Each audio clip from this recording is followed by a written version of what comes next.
یہ کہتے ہیں کہ یہ پڑوسی ملک سے کویسچن تھا کہ ہمارے یہاں کچھ یوٹیوبرز ایسے ہیں کہ جب اپنی ویڈیو سٹارٹ کرتے ہیں تو وہ سلام بھی کرتے ہیں، لیکن چونکہ سب کو دکھانا مقصود ہوتا ہے، زیادہ سے زیادہ لوگ دیکھیں گے تو پھر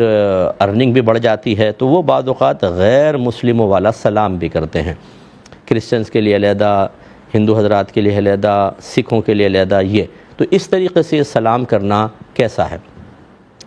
دیکھیں، ایک مسلمان کے لیے حتی الامکان شدید ضرورت کے بغیر کوئی بھی غیر مسلمین کی علامت اختیار کرنا بالکل منع ہوتا ہے۔ رحمت کونین صلی اللہ علیہ وسلم نے واضح طور پہ فرمایا کہ من تشبہ بقوم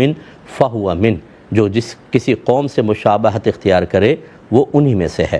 اور اس کا مطلب یہ ہے کہ اگر کوئی مذہبی شعار ہے آپ اس کو اختیار نہیں کر سکتے، یہ تو بعض اوقات دار اسلام سے باہر نکال دیتا ہے۔ اگر کسی قوم کا قومی شعار، قومی علامت ہے ایسی کہ اگر آپ کریں اور آپ کی کوئی ظاہری مذہبی علامت نہیں ہے تو دیکھنے والا یہی کہے کہ آپ فلاں قوم کے ہیں، ایسی کوئی خاص علامت، قومی علامت، یہ بھی بڑی منع ہوتی ہے۔ اس میں کافر تو نہیں ہوتا آدمی، لیکن گناہگار ہوتا ہے۔ اور اسی طریقے سے کسی کی مذہبی علامت کو کسی کی قومی علامت کو محبت کی وجہ سے اختیار کیا جائے، اس قوم سے محبت کی وجہ سے، تب بھی قابل گرفت ہو سکتے ہیں۔ اسی طرح قصد مشابہت ہو،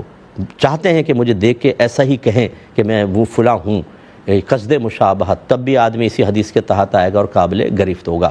اس لیے ہمارا مشورہ یہ ہے کہ ایسا نہ کریں، اگرچہ آپ محبت کے لیے کرتے ہوں گے تاکہ زیادہ لوگ آپ کو دیکھیں، لیکن بعض اوقات ایسا بھی ہوگا کہ جو آپ کو نہیں جانتے اور آپ کی کوئی ظاہری شناخت نہیں ہے، وہ ہو سکتا ہے یہ فیصلہ نہ کر سکے کہ آپ مسلمان ہیں غیر مسلم، اور ایک مسلمان کو اپنے آپ کو اس طرح پیش کرنا کہ کوئی دوسرا مسلمان اس کو دیکھ کر یا اس کو سن کر یا اس کا حلیہ وغیرہ دیکھ کر اس کے بارے میں کافر ہونے کا گمان کرے، اس کو شریعت نے سختی سے منع کیا ہے۔ امید ہے کہ آپ تھوڑی بہت بات سمجھ گئے ہوں گے۔